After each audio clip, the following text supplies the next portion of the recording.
Welcome to today's PAWSCAST. Welcome to Frostburg State University's PAWSCAST. My name's Don Swager, and I'm the director of the SAFE Office and the founder of the PAWSCAST. Now, for those of you that have been viewing the PAWSCAST for a while, you notice that there's a change. Yes, Dr. Mandy is on vacation. We're giving her the summer off, and I have the privilege of sitting in this very chair for my first time, but I'm honored to be with you today.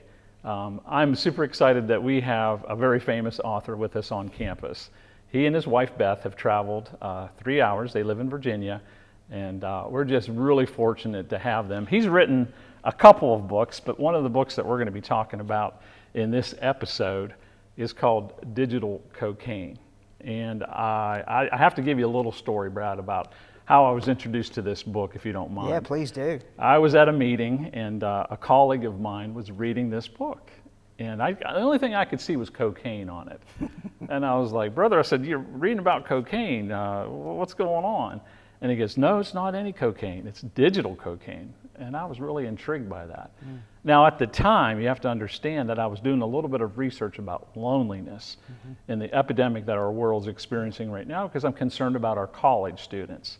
And it was really neat how everything worked together, where I was introduced to this book and I said, I've got to get this book. So I ordered it right away, and it came to me pretty quickly. And I started reading it. Well, I'm not an avid reader. I'll have to admit, my wife is. She could read this book probably in 10 minutes. That's how good she is. But I take a little bit more time when I read, but I couldn't put it down. It's a fantastic piece of work. And so I'm honored that you're here today. I'm going to do a little bio, little introduction for our audience. And again, thank you for being with us again. We enjoy doing these podcasts. It's not only for our college students and faculty and staff, but of course it reaches all around the world, and we're super excited to talk about today's topic. Again, you'll notice that the background is a lot different today. We usually film in Poland Hall, and kudos to my assistant, Joe McKenzie, by the way, who's our behind-the-scenes guy and producer of the podcast. Does a wonderful job. So, Joe, I know you're watching. I appreciate you, I love you, and I'm so glad that you're part of our team. And secondly, I want to recognize Mel Lombardi, who really is the manager and faculty member that runs the show over here. She does a great job with all of her productions, and she was gracious enough to let us use the studio today for this podcast. So we're super excited about that. So Mel, thank you for allowing us to be here. But Brad Huddleston resides with his lovely wife Beth in the Shenandoah Valley, not too far from here. Yeah. But he's a world's traveler. He's a speaker, author, consultant, trainer. He's spoken to thousands of students, both college and high school. He's worked with law enforcement officers, churches, you name it, he's been a part of it. He's got a bachelor's degree in computer science. He's currently working on a doctorate degree and soon to be finished here in the next month or so, and we're excited about that and look forward to hearing about that adventure too as well. And he's at Frostburg State University. And so if it's okay with you, brother, we're gonna talk about digital cocaine. I'm honored. This book that you wrote. So welcome to Frostburg State. Thank you. Honored to be here. Thanks for being a part of our podcast. And what I've done is I've selected a few questions from not all the chapters, but a significant amount. We want people to buy the book. And by the way, we'll let you know how you can purchase the book at the end of the episode. So Brad, I want to start off, I'm curious, humble beginnings, brother. Like, how did this all start for you? You're a computer science guy. This is obviously an issue with, technology addiction. Humble beginnings, how did it begin? Digital cocaine, how'd you come up with the title?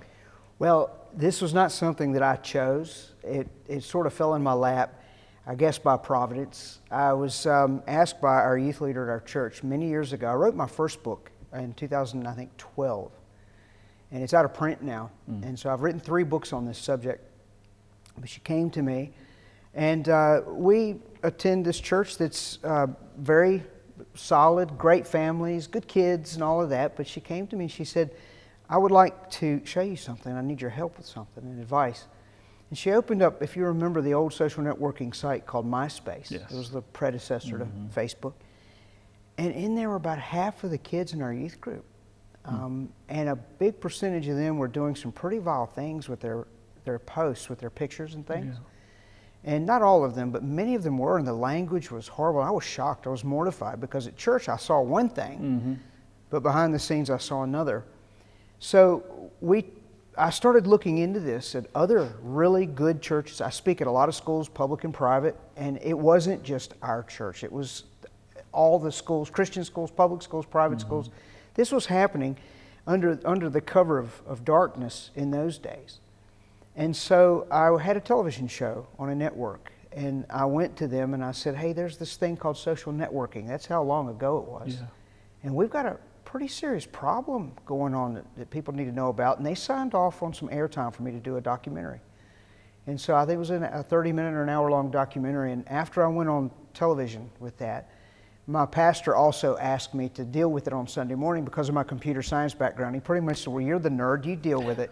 Because I also have a Bible degree, so I was qualified to be in the pulpit. And I went up and I just did similar to what we're going to talk about today. And of course, everybody was mortified.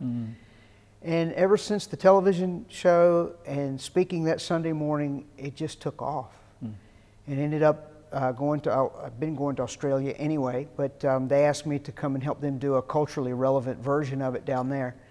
And then it's just gone all over the world. So it was from the Shenandoah Valley in a really small rural place where you think, well, how in the world would anyone know about this? But the internet's the internet. Yes. And as one friend in Australia said, we're all connected to the same sewer. So no matter how small the place or big the place, we're all connected to the same internet. TikTok anywhere. Yeah. And social media. So I identified that problem long ago, and without throwing everything away, I will say, Don, I have not renounced my computer science degree, okay? So I'm not against everything. I'm against things that are addictive. Well, my son will be happy to hear that because he's a computer guy. So. Yes, I'm on his side. And hopefully watching. Yes. Yeah. So what's digital addiction, and what are some of those negative chemical changes that you talk about in your book?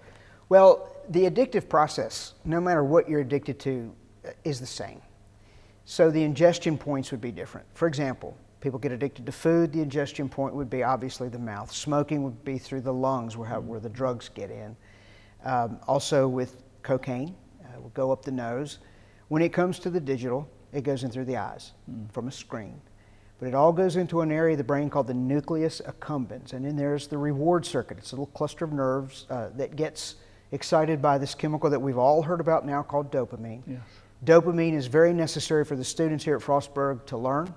So I call it the education molecule, but it's also the entertainment molecule.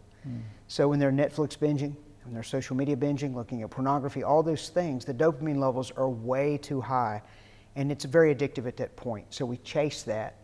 And when the dopamine levels exceed the normal boundaries, learning stops and entertainment goes really, really high. So where the cover of the book comes from are brain scans. In my seminars, I show a series of brain scans where you compare a normal brain or a baseline normal brain to one that's addicted to cocaine. The ones that look like cocaine most often are the ones that match the digital addiction, but sometimes it's heroin. Really? Yeah, because the addiction's addiction. The dopamine levels in this case are way too high. So that's where the cover came from, was actually brain scans, neuroscience.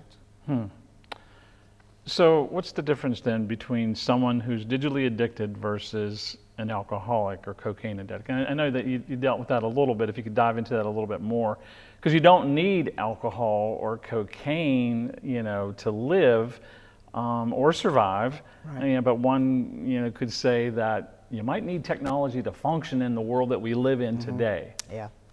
Well, unfortunately, the brain doesn't make an exception because you need it, legitimately. You don't legitimately need alcohol. That is one thing you could do away with. Right. And yes, I wholeheartedly agree. I went off to get a computer science degree for obvious reasons. Everything was headed that way, and I thought there's a career here. But the reality is, after a certain period of time, we started to have unintended consequences. So the illustration that we often use, the parallel would be smoking.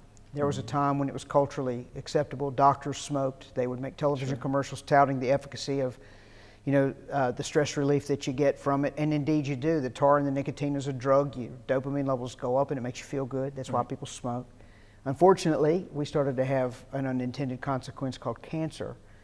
And they hid that for a while and swept it under the carpet, denied all of that, and eventually it came out.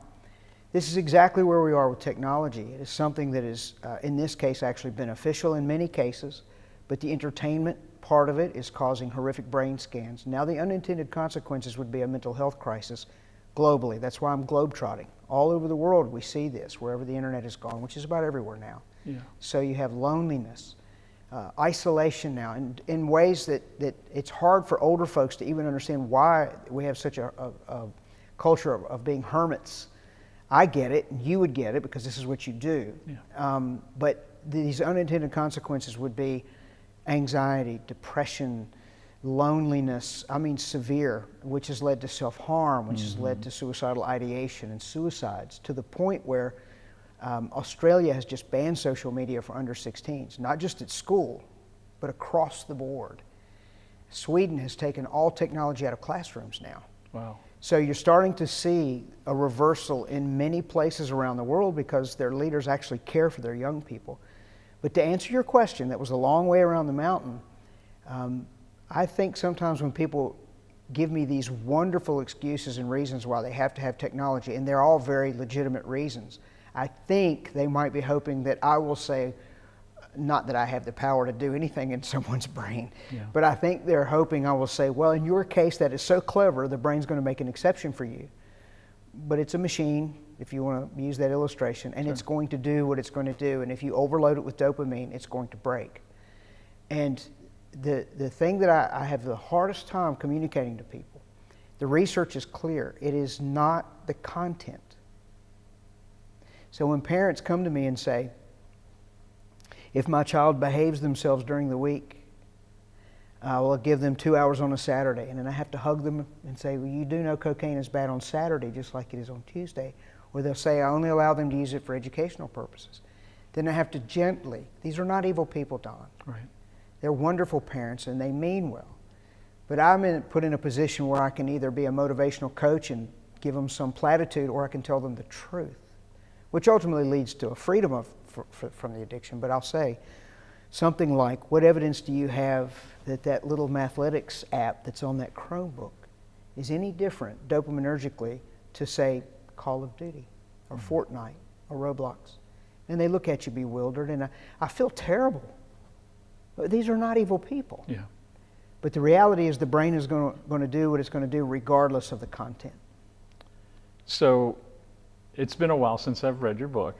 Me too, so don't feel bad. And I'm grateful that you're here. We actually planned to do this a couple months back, but your schedule's so crazy, like mine. Yep. But we're grateful that you're here. But I remember, reading about a term that you used in your text called task switching. You say neuroscience has learned the brain cannot multitask. We lose time, productivity decreases by 40%. It gets worse. Workers are distracted by email and phone calls, which causes a 10-point fall in their IQ, which is worse than the impact of smoking marijuana. It is, yes. I mean, that's crazy. And part of my job responsibility is to try to prevent substance abuse. Cannabis was just legalized in the state of Maryland. And I'm thinking, wow, double whammy here. Can you elaborate on that? Yeah, it's quite shocking what the science is now showing. It's actually been showing for a while. So to use a computer illustration that a lot of people would understand, multitasking for a computer is easy because it has multi-cores on one chip. So it can take one large task, divide it into subtasks, process them simultaneously, and then very quickly spit out one answer, put it all back together, and spit it out. It used to be believed that the brain could do that. And then when it was tested, it turns out the brain is a sequential processor. It only has one core.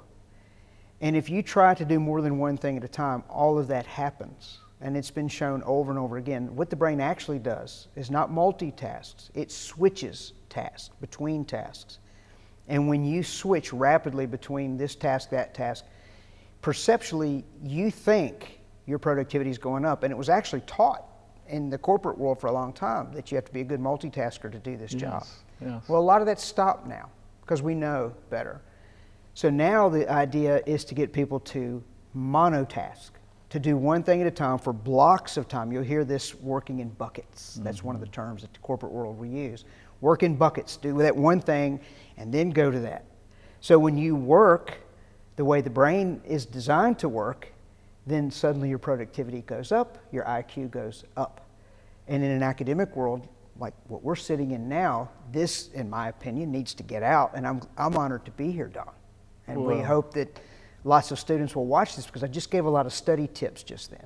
You just took those words right out of my brain and put it out there so eloquently to our viewers in the PAWSCAST, because I was thinking it would be great if this could be a faculty or staff seminar and then have a student session, because our faculty would love to get this information. I mean, high school principals, administrators, and teachers having this information, I think that it would change things dramatically. I mean, and significantly. Would you agree think with that? Oh yes, and I do this all over the world in schools, universities, and you know, you get pushback, but in the bigger picture, it has been so well received. And the thing that has actually gotten as much attention on the positive side as that, talking about not multitasking, is sleep. We have such a sleep deficit around, you know, the world because of the devices right by their bed throughout the night and that sort of thing.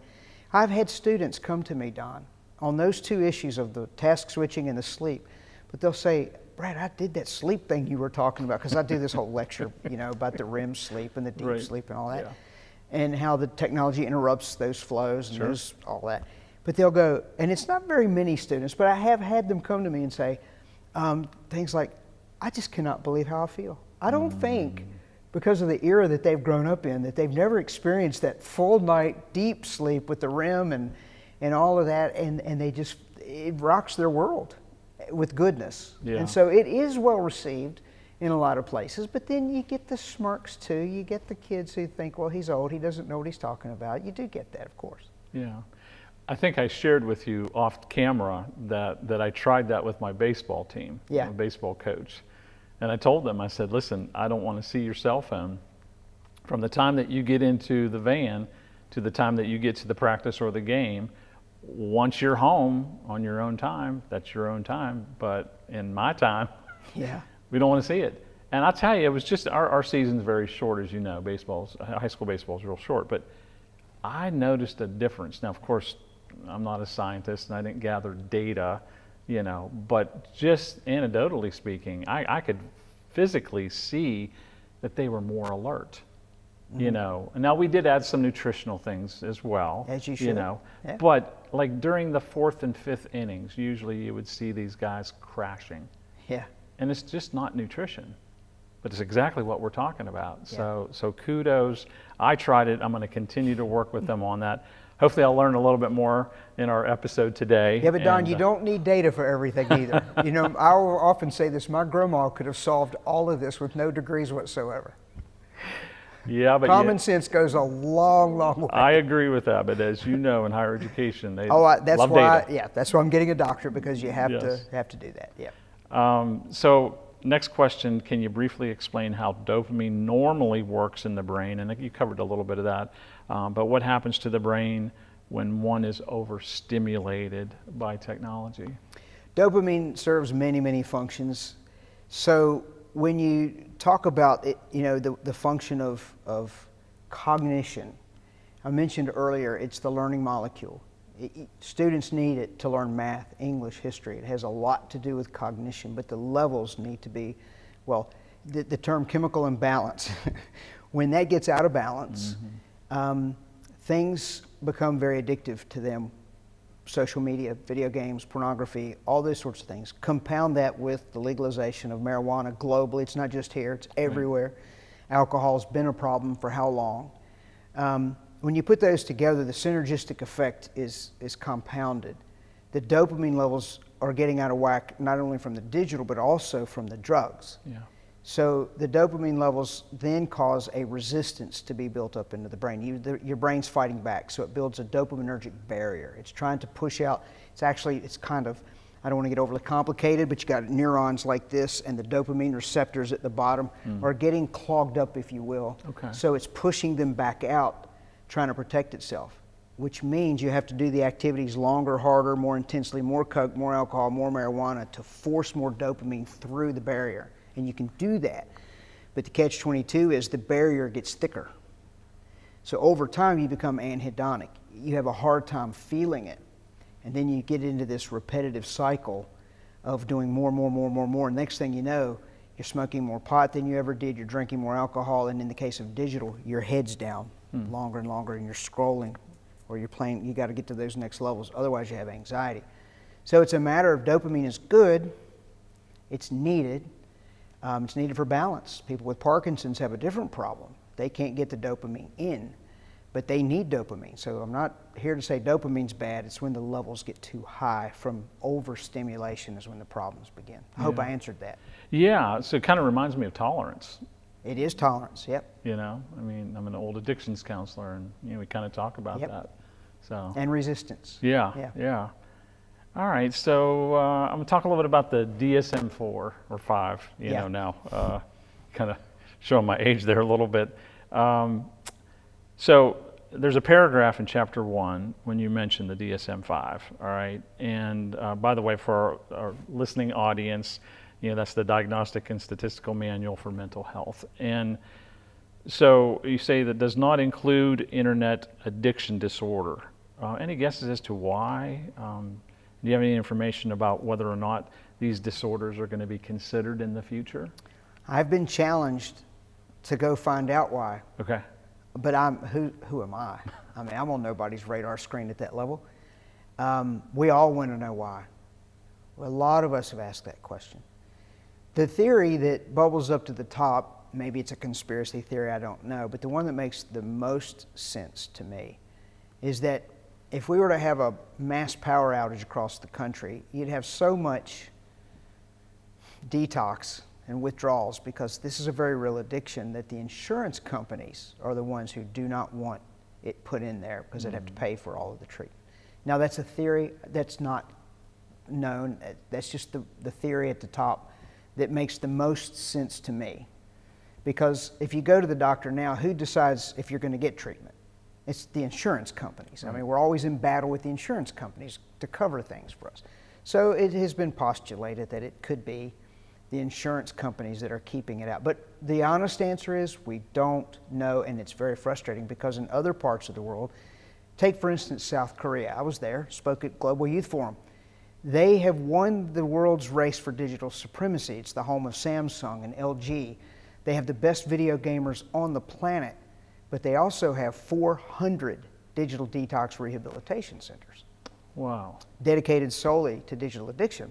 So some of the best research comes out of there. Why? Because they don't go by the Diagnostic and Statistical Manual of Mental Disorders. They have their own diagnostic criteria for their clinicians, and they allow it. And so they make room to get those people help.